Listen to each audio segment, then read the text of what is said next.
Assalomu alaykum. Men Xudoyberganova Shahzoda, Ma'mun universiteti tibbiyot yo'nalishi talabasiman. Universitetimizda yaratilgan imkoniyatlardan keng foydalangan holda yapon tili to'garagida tahsil oldim va bu menga katta imkoniyatlar yaratdi.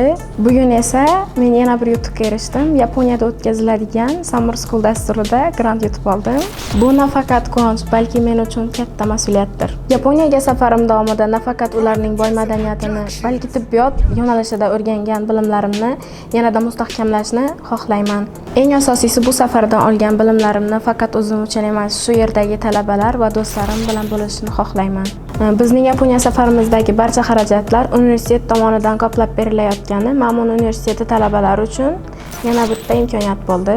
Shu imkoniyatlarni yaratib bergan universitetimiz ta'sischisiga katta rahmat aytamiz.